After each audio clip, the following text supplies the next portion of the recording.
नमस्कार छात्र मित्रों। अब हम फूल और कांटे इस कविता के चौथे पद को देखने वाले हैं। कवि अयोध्या सिंह उपाध्याय जी ने हमें इस पद में फूल के स्वभाव के बारे में जानकारी दी है। अब मैं पद को आपके सामने प्रस्तुत करती हूँ। फूल लेकर तितलियों को गोद में भोर को अपना अनूठा रस पिला, निज सुगंध और निराले रंग से है सदा देता कली जी की खिला। इस पद में अनूठा रस यानी कि मधुर रस, शहद, इसकी इसका जिक्र हुआ है। निज यानी अपने खुद का, और का अर्थ लेना, और सदा यानी सदैव, जी यानी मन। फूल क्या करता है? फूल तितलियों को गोद में उठा लेता है। फूल अपने कोमल कोमल पंखुड़ियों पर तितलियों को बैठने देता है, उन्हें सोने देता है, उन्हें मंडराने देता है, उन्हें नाचने भी देता है। यानी जिस तरह से माँ अपने बेटे को गोद में उठा लेती है, गोद में बिठाती है, गोद में सुलाती है, उसी प्रकार एक फूल माँ का कर्तव्य कर रहा है। फूल भी तितलियों को माँ जैसा प्यार करता है। भौरों को भी अपने पास का अनूठा रस पिलाते, शहद पिलाते। शहद को हर कोई पाना चाहता है।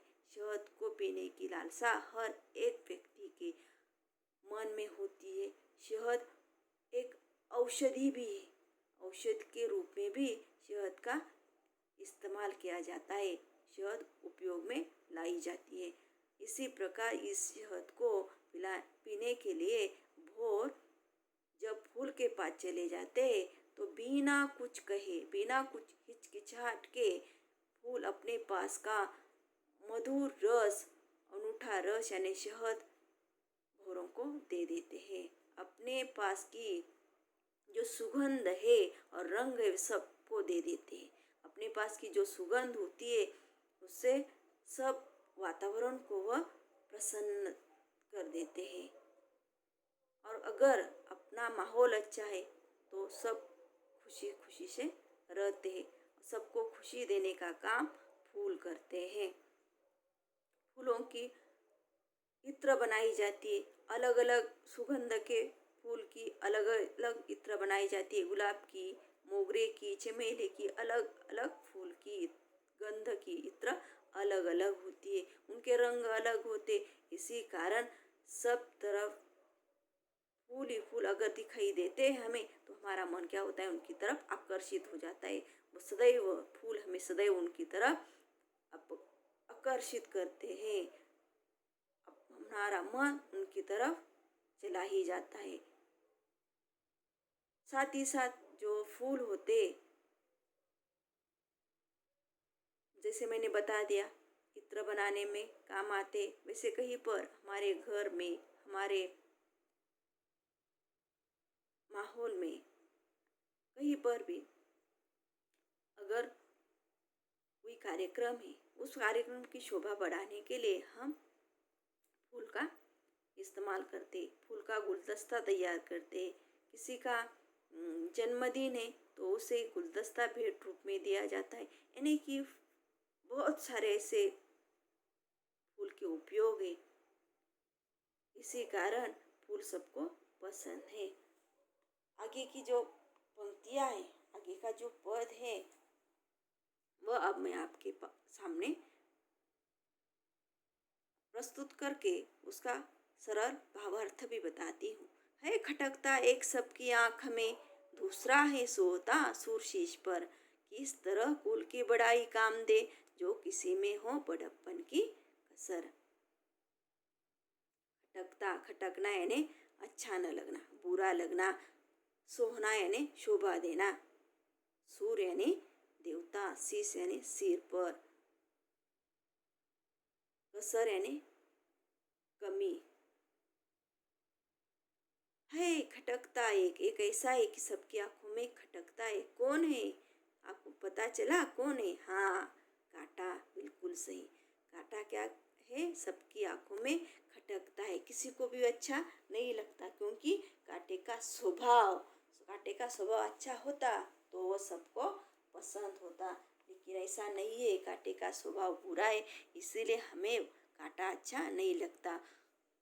दूसरा यानी दूसरा तो है फूल, वो देवता की शोभा बढ़ाने में मदद करता है।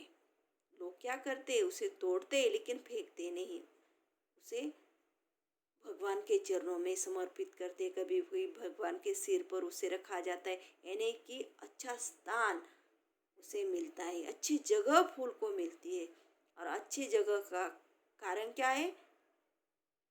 फूल के अपने गुण, फूल के अंदर का अपना स्वभाव, अपने स्वभाव के कारण उसे अच्छा स्थान मिल गया। यानी हमें अच्छा बनना है या बुरा बनना है, लोगों से प्यार पाना है या नफरत पानी है, अपने आप पर निर्भर होता है। हमें लोगों से प्यार चाहिए, लोगों की आँख में हमारे लिए नफरत नहीं चाहिए, तो हमें फूल जैसा ही बनना चाहिए।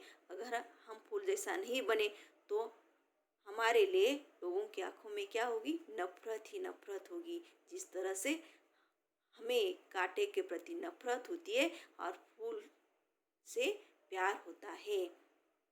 आगे की दो पंक्तियों में अयोध्या सिंह उपाध्याय हमें बताते हैं किस तरह कुल की बड़ाई काम दे।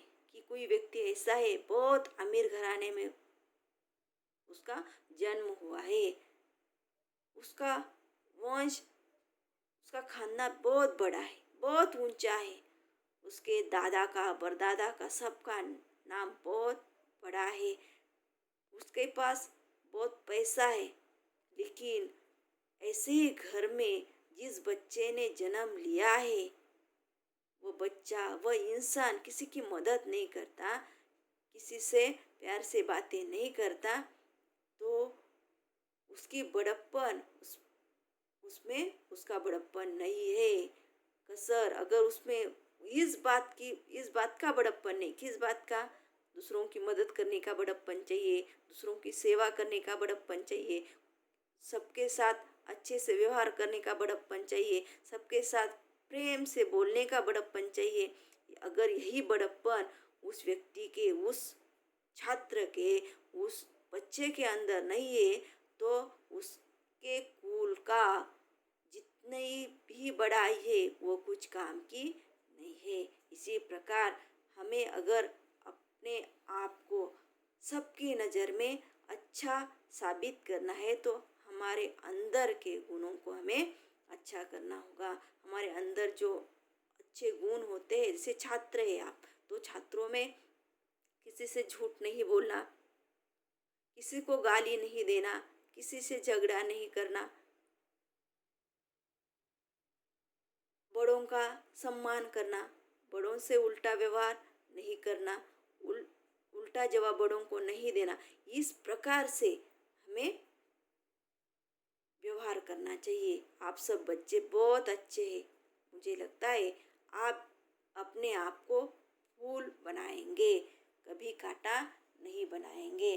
फिर आपको ही अब तय करना है, आपको अपने जीवन में फूल बनना है या शूल बनकर सबकी आंखों में खटकना है, या फूल बनकर सबका प्यार पाना है। मुझे लगता है यह कविता या आपको समझ में आ गई होगी।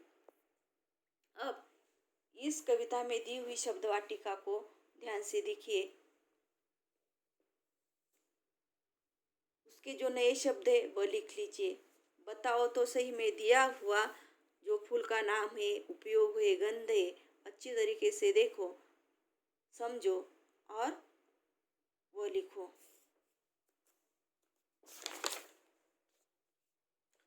खोजबीन खोजबीन में दिया हुआ जो पेड़ पौधों का वर्गीकरण है वह अच्छे से करो। वाचन जगत में जो भाषण तैयार करने के लिए वह भी करो। स्वाध्याय में दिया हुआ रिक्त स्थानों की पूर्ति करो, एक एक वाक्य में उत्तर लिखो। यह सब आपको अपनी कॉपी में लिखना है। भाषा की ओर, इसमें कुछ समानार्थी शब्द दिए, कुछ विरुद्धार्थी शब्द दिए। यहाँ पर जो चित्र दिखाई दे रहा है, जैसे कि यहाँ पर ज्वालामुखी की तरह कुछ चित्र है, लेकिन उसमें से अलग अलग प्रकार के शब्द बाहर निकल पड़े हैं। उन शब्दों से ही, उनकी सहायता से ही हमें कुछ समानार्थी शब्द यहाँ पर तैयार करने और कुछ विरुद्धार्थी शब्द तैयार करने हैं। फिर आप अच्छे से यह होमवर्क पूरा करेंगे, ये आशा रखती हूँ। और ये जो वीडियो है यहाँ पर मैं समाप्त करती हूँ। धन्यवाद।